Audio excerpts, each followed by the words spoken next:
Hey everybody, welcome back. My name is Abby. I'm with Fitness is Medicine. Today we're going to do another great workout in circuit style form for resistance training you can do in your own home. So today you're going to need a set of dumbbells, probably medium to light, fit ball if you have it, tubes set up, one high, one about chest height, so you can change that as we go, and that is it.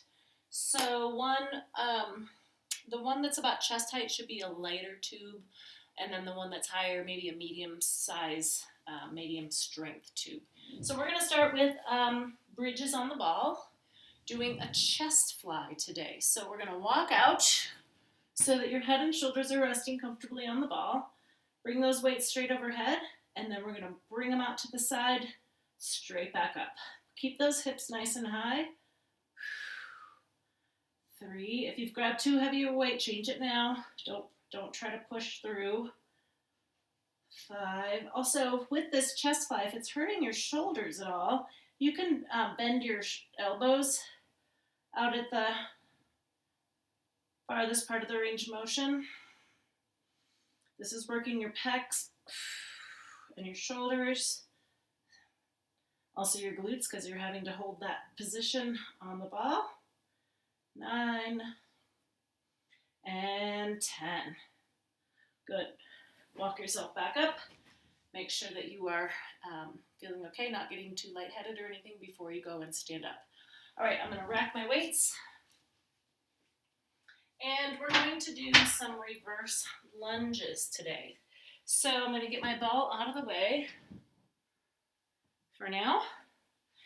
I always say this, but do this starting at your kitchen counter or something similar. Bring this back over. So that you can hang on and really step backwards. Reverse lunges, where you're going backwards, I feel are the safest lunge that you can do for your knees and your hips. So you want to go back as far as you can. Don't be afraid to use something for just a little bit of balance. And then you're going to go straight down. And then we'll switch. So you want your weight in your heels. So that's why I like the going backward part. It keeps your weight in the right position versus going forward. You never want your knee to be going out over the front of your ankle, over the front of your toe. Try to keep it over your ankle, over your heel. You want your weight in that front heel. And obviously it's going back too, but not up here in your toe. You want it going backwards. You can keep it a smaller range of motion if you need to. That's okay.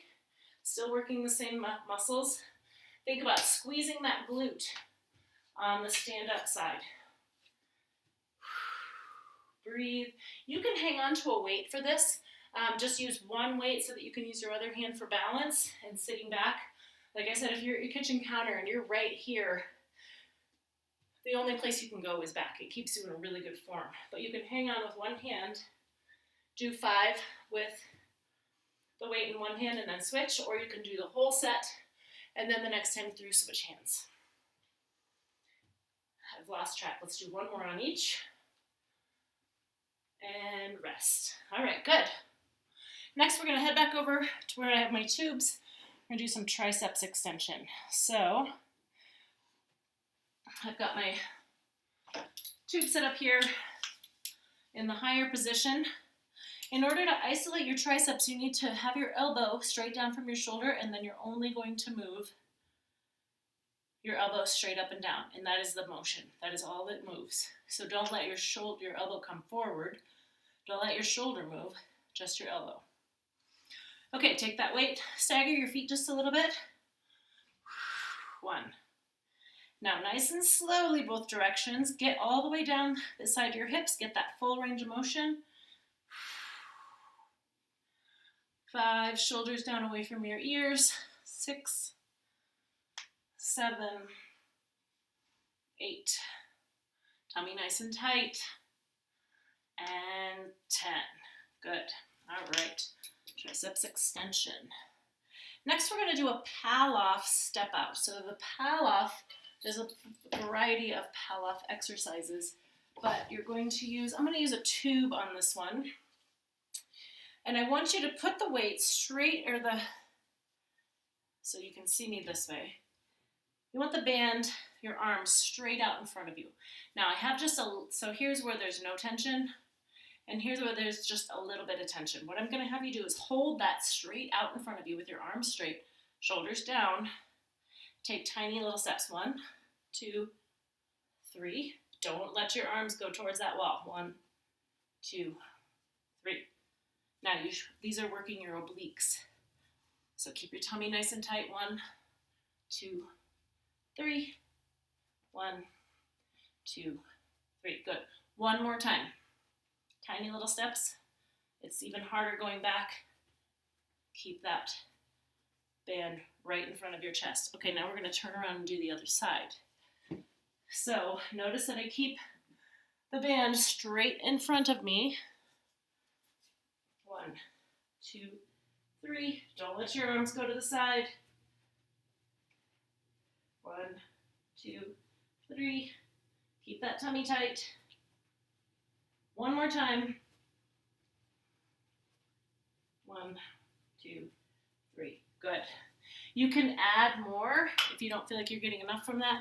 If it's not feeling challenging, you're not feeling it in your abs, go to a heavier band, go a little slower, and maybe go out a little bit further. But make sure you keep that band straight in front of you and you're not letting it pull you this way. So you're staying straight. Everything is staying straight and really having to engage to resist letting it twist back. Okay, next we're going to grab that ball again. And we're going to do a back extension on the ball. So you may need to put your feet against a wall. Maybe not. It depends on your flooring and what type of footwear you're wearing. So I want you to be on your tummy, on your hips.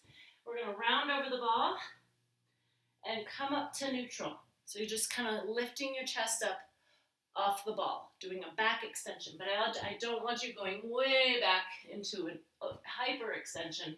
We're doing a small lift to neutral. 4, try to hold it for a couple seconds. 5, 6. If you're feeling this and it's hurting your low back, go even a little smaller. You could just barely pick it up. It's still engaging that right down and through here. Well, hello, Baloo. 8, sit. Good boy. Lie down. Good boy.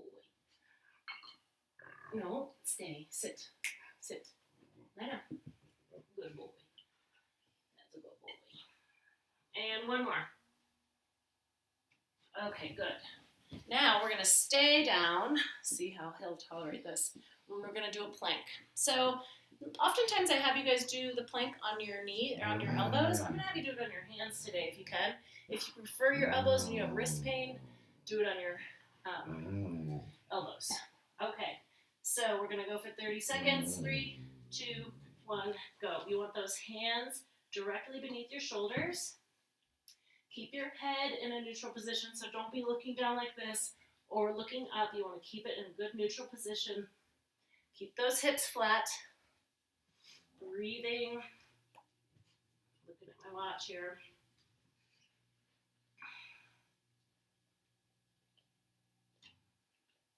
We've got 5 more seconds.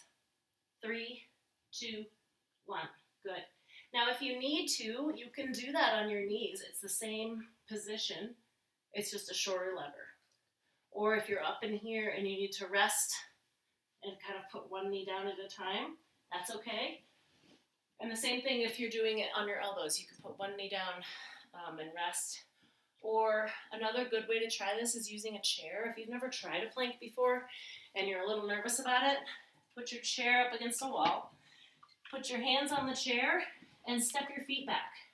It's the exact same thing. It's just a different angle, so it's a little bit easier. Still keep your shoulders right up over your hands. Okay, if you have any questions or need any modifications, please feel free to message me, leave a comment, or message me privately, and we'll take care of it. Have a great workout, everybody. Thank you so much. Bye-bye.